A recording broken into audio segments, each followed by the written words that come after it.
in the skull. Once, a horse's skull was lying in the open field. It was picked up by the ants and cleaned. Now it shone bright white in the sunlight. A little burrowing mouse came passing by. He saw the white skull and thought it to make it his own palace. He called out, little house, who lives in this little house? No one answered because it was vacant and no one lived in it.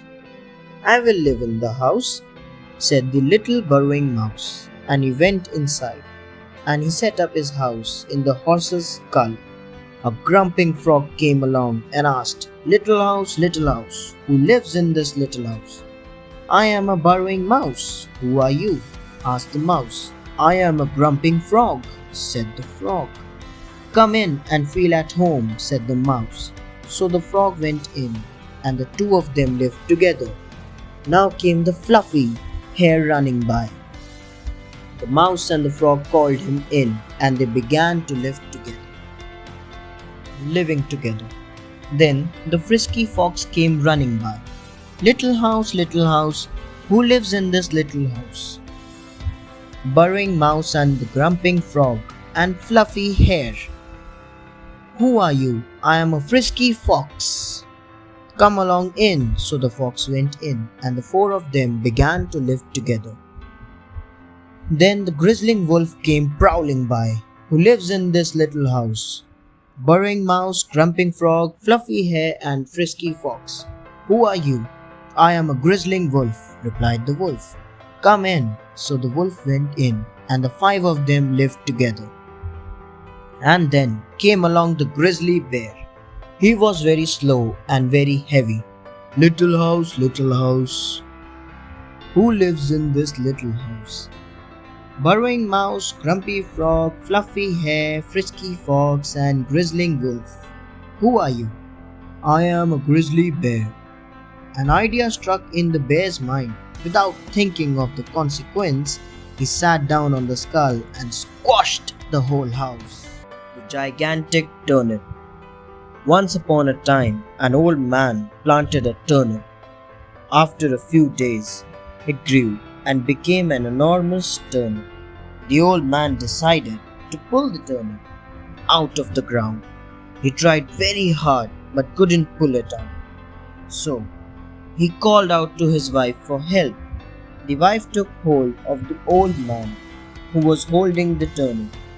Together they pulled and pulled but couldn't pull the turnip out. It was massive. Now, the wife called her granddaughter to help. The granddaughter took hold of the grandmother. The grandmother took hold of the old man, and the old man took hold of the turnip. They used all their strength but couldn't pull it out. Then the granddaughter called over the dog. The dog took hold of the granddaughter. The granddaughter took hold of her grandmother, who took hold of the old man, and the old man tightly held the turnip. The turnip is pulled out. Together they started pulling out the turnip, but couldn't pull it out. Now the dog called over the cat to help them. The cat took hold of the dog took hold of the granddaughter held the grandmother took hold of the old man took hold of the turnip. Together they used all their strength to pull the turnip out, but it was all in vain.